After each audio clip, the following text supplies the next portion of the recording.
शायद रात का तीसरा पहर था। जंगल के किनारे बने सालों पहले बंद हो चुके शमशान भूमि में आज कुछ हलचल हो रही थी। एक 22-23 साल की लड़की काले वस्त्र पहने एक पैर पर खड़े होकर अपने कमर तक फैले घने काले बालों को खोलकर कुछ मंत्र पढ़ रही थी, जो तंत्र के हर अध्याय में वर्जित है। आसपास के घने जंगलों से आती जंगली जानवरों की आवाजें, रात में बढ़ती हाड़ कपाती ठंड और शरीर पर रेंग रहे कीड़े मकोड़े उसकी साधना को तोड़ने में असफल नजर आ रहे थे। आज उसकी साधना का 11वां दिन था। ओम भक्षणे नमः, ओम शत्रु नशाय नमः। आखिरी बार उसके मुंह से निकले उस मंत्र के साथ ही अचानक शमशान भूमि में धूल की जोरदार आंधी चलने लगती है। भूमि पर रखा उसका तंत्र का सामान उड़कर दूर जा गिरा था और सामने रखी मानव खोपड़ी आकर उसके सर से टकरा गई थी। एकाएक काली परछाई नजर आती है जो आकर उस लड़की के बाल पकड़कर उसे घसीटते हुए उठाकर दूर पटक देती है।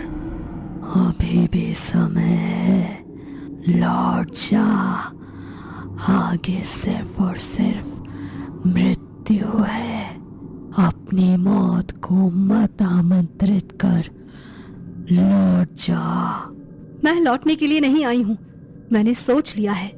जो भी कर रही हूँ सोच समझ कर रही हूँ। कुछ पाने के लिए कुर्बानी देनी ही होती है और मैं खुद की कुर्बानी के लिए तैयार हूँ। लड़की के मुंह से इतना सुनते ही लड़की के शरीर से खून बहने लगता है। उसके हाथ और पैर देखकर लगता था कोई उन्हें बुरी तरह मरोड़ रहा है। दर्द को सहन करते हुए वो अभी भी मंत्र पढ़ती जा रही थी। कुछ देर बाद उसके सामने एक डरावनी स्त्री प्रकट होती है। जानती है ना तूने क्या किया है? भक्षणी हूं मैं। जिसके नाम से तूने ये तंत्र किया है उसकी मौत अब निश्चित है। तेरे दुश्मन के साथ साथ मृत्यु तेरी भी निश्चित होगी। तुझे स्वीकार है? स्वीकार है। लड़की के इतना कहते ही वो स्त्री धुएं के बवंडर में बदलकर पास में रखी कच्ची मिट्टी के मटकी में समा जाती है और वो हांडी खुद ब खुद हवा में लड़की के साथ साथ चलने लगती है। घड़ी की सुइयां रात के 12 बजने का संकेत कर रही थी। मिट्टी के दियों की मध्यम रोशनी से जगमगाते कमरे में लाल फूलों से सजे बिस्तर पर बैठी पूर्वी की आंखें अब नींद से बंद होने लगी थी। एकाएक पूर्वी की आंख बंद हुई और उसे महसूस हुआ किसी ने उसका मुंह कसकर दबा दिया है। पूर्वी बुरी तरह छटपटा रही थी। तभी घबराकर उसकी नींद खुलती है। कमरे में बिल्कुल सन्नाटा नजर आ रहा था। उसका पति पूरब कमरे में कहीं नजर नहीं आ रहा था। उफ, ये सपना। कितना वक्त हो गया। ये पूरब अभी तक क्यों नहीं आया? दुल्हन के लाल जोड़े में सजी पूर्वी अपने बिस्तर से नीचे उतरती है और घूंघट में से ही पूरब को पुकारते हुए हवेली में एक कमरे से दूसरे कमरे में जाने लगती है। अचानक ही एक कमरे के दरवाजे पर पहुंचकर उसके कदम ठिठकते हैं। कमरे का दरवाजा हल्का सा खुला था और भीतर से कुछ अजीब आवाजें सुनाई पड़ रही थी। कुछ अजीब दुर्गंध भी कमरे के धुएं के साथ बाहर आ रही थी। इससे पहले कि पूर्वी अंदर जाती उसे अपने कंधे पर एक गर्म हाथ महसूस होता है। डरा दिया तुमने। कहाँ थे तुम? बहुत जल्दी में है मेरी दुल्हन। बस तुम्हारे पास ही आ रहा था। आज की रात तुम्हें छोड़कर जा भी कहाँ सकता हूँ। कब से वेट कर रही थी। तुम थे कहाँ? और यहाँ इतना अंधेरा क्यों है? ये जगह कुछ अजीब नहीं है? आज की रात कोई सवाल जवाब नहीं, बस तुम और मैं। कल सुबह तक तुम सब जाम जाओगे। पूरब ने एक कमरे में जल रहे दीपक बुझा दिए और पूर्वी को गोद में उठाकर उसके बिस्तर तक ले आया। कुछ देर बाद पूर्वी बिस्तर पर बेफिक्र होकर गहरी नींद में सोई हुई थी, लेकिन पूरब वो अब बिल्कुल बदला हुआ नजर आ रहा था। उसकी आंखों में मानो खून उतर आया था।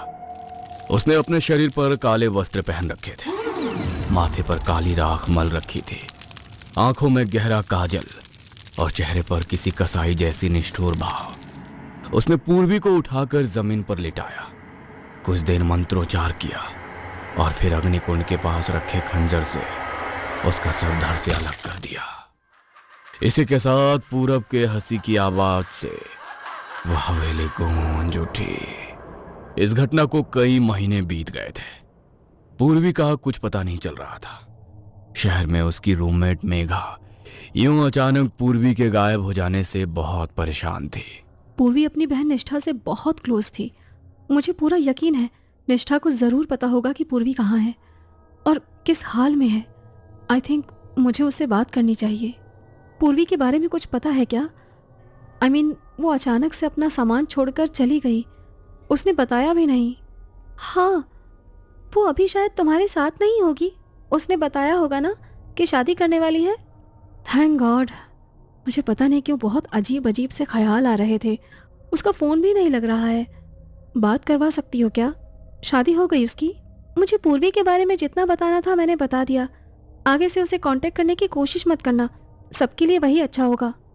निष्ठा के यूं अजीब बर्ताव ने मेघा को उलझन में डाल दिया था। क्या चल रहा है यार? पूर्वी ने भी कभी पूरब से मिलवाया नहीं। मुझे पता भी नहीं वो दिल्ली में कहाँ रहता है। फोन ट्राई करती हूँ। पूरब, मैं मेघा, पूर्वी की रूममेट। पूर्वी से बात हो सकती है क्या? मैं नहीं जानता पूर्वी कहाँ है। उसने मुझे ऐसा धोखा दिया कि मैं आज तक उससे उबर नहीं पाया हूं। हम गांव में जाकर शादी करने वाले थे, लेकिन शादी के दिन वो पहुंची ही नहीं। मैं उसका इंतजार करता रहा और मेरा इंतजार उसके बाद कभी खत्म ही नहीं हुआ। उसका फोन भी नहीं लग रहा था। मुझे पूरा यकीन है उसकी बहन ने ही उसे रोका होगा। वो नहीं चाहती थी हमारी शादी हो। मेरा तो मन अब जीने का ही नहीं करता। मन करता है अपनी जान दे दूं। तो क्या निष्ठा कुछ छुपा रही है? आखिर पूर्वी है कहाँ? कहीं उसके साथ कुछ अनहोनी तो नहीं हुई? मेघा कुछ समझ नहीं पा रही थी कि आखिर ये क्या पहेली है। ऐसा मत कहो। तुम अपनी जान क्यों दोगे? संभालो खुद को। तुम्हें भी लाइफ में आगे बढ़ना चाहिए। शायद उसने शादी कर ली है। मेघा और पूरब के बीच अब अक्सर बातें होने लगी थी। पूरब के टूटे दिल को संभालने के चक्कर में मेघा पूरब के नजदीक आ गई थी। मैं नहीं जानता था पूर्वी के अलावा किसी और लड़की के साथ ऐसे कभी खुलकर मुस्कुरा पाऊंगा।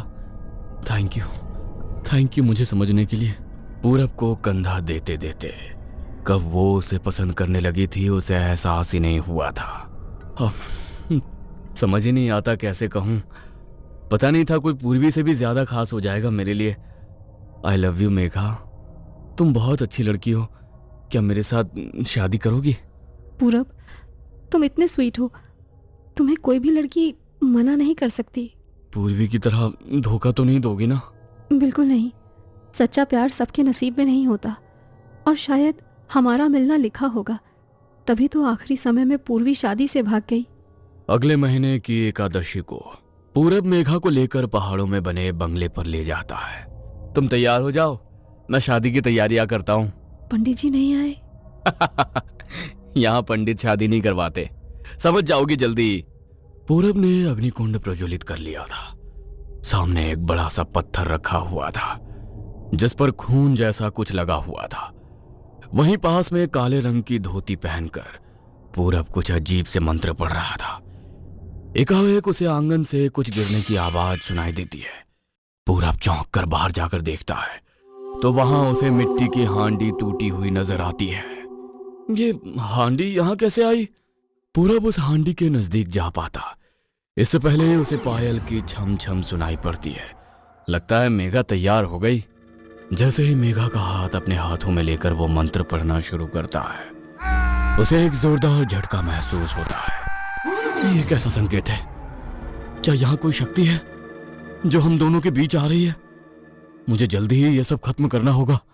पूरब ने जल्दी जल्दी मंत्र समाप्त किए और फिर मेघा को गले में माला पहनाकर उसे अपनी पत्नी बना लिया। बिस्तर पर मेघा घूंघट लिए बैठी थी। तभी पूरब उसके नजदीक आता है और घूंघट उठा देता है, लेकिन सामने का नजारा देख उसके पांव तले जमीन खिसक जाती है। कौन हो तुम? यहाँ कैसे आई? मेघा कहाँ है?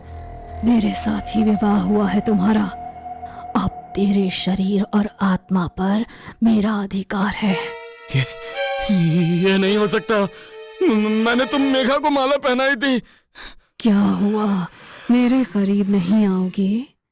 अगर तुम करीब नहीं आओगे तो ये विवाह संपन्न कैसे माना जाएगा?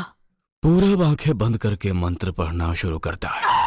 तभी भक्षणी अपने असली रूप में आ जाती है और सीधा पूरब का गला दबा देती है। पूरब के मुंह से शब्द ही नहीं फूट रहे थे, उसकी आंखें बाहर निकल आई थी और शरीर ढीला होने लगा था। भक्षणी ने पूरब का गला छोड़ दिया और अगले ही पल एक खूबसूरत कामिनी स्त्री का रूप ले लिया। उसकी बड़ी बड़ी आकर्षक आंखें, खूबसूरत चेहरा और मादक मुस्कान देखकर पूरब अपने होश खो बैठा था। सम्मोहन में पड़कर वो उसकी ओर खींचा चला जाता है। कमरे में अंधेरा छा जाता है